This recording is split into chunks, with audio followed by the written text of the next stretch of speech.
So everybody always loves to complain about the DMV, long lines, delays. So what is wrong with the DMV, or what do you think is wrong with the DMV? You see the article on the screen where it's long waits for DMV appointments, timeline for resuming walk-ins. Now this has to do with Corona delays, and more than a year after Corona shut down DMV offices. This is out of Virginia, but even before Corona, there was a lot of complaints and issues with DMV. So what's the problem?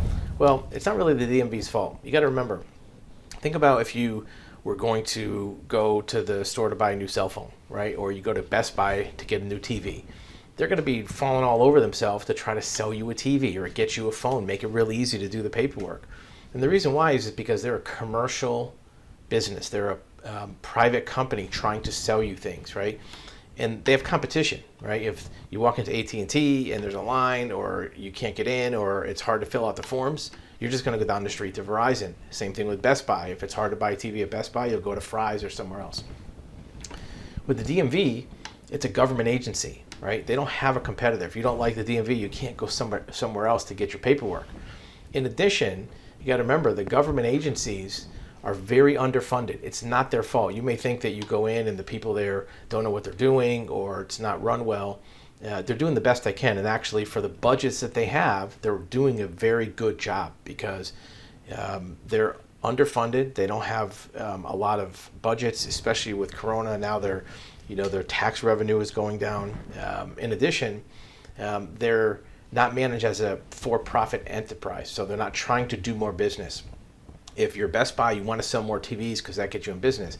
If you're the DMV, they don't really care if they do more titles or registrations or licenses because they're not making a profit on each one. They're doing it as a service. So even though you might think that they don't know what they're doing, or they're, it's a dysfunctional operation, it's really not. They're doing the best they can with the budget they have and the best they can with the resources they have. You got to remember, for example, cell phone stores, right? How many AT&T stores do you see on your drive to work and back? You might see 2 or 3 AT&T stores. You might only see 1 DMV. You maybe not even see a DMV on your drive. Every single person needs to go to the DMV for a license, registration, or title. Not everybody needs to go to AT&T store, right? So the market for DMV is much bigger than the market for cell phone store, but they have fewer DMVs because the government doesn't have the budget to put one on every corner. They do as many as they can, and many times the buildings are old. They don't upgrade them because, again, they don't have the budget. So you're going to find that dealing with the DMV is a necessary evil. You have to do it.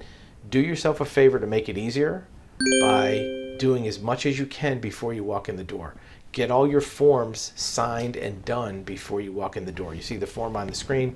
Here's an application form. If you have it typed up, ready to go, look at the checklist, know everything you need. So when you walk in, you just hand it to them over the counter.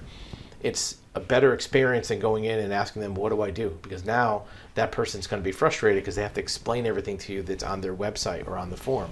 In addition, almost everything you need to do at the DMV, you can do by mail. You don't have to go in person.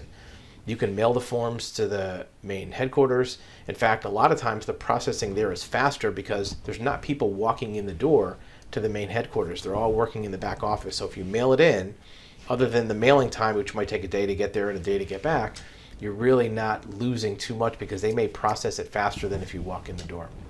So give the DMV a break. I know it's hard to say that, and I know you might not think they're worthy of it, but they're doing the best they can with a very underfunded operation, and it's a high turnover job, right? So a lot of times the people that work there, they come from other parts of the government. They may come from the unemployment office, the labor department, and they switch them around quite a bit.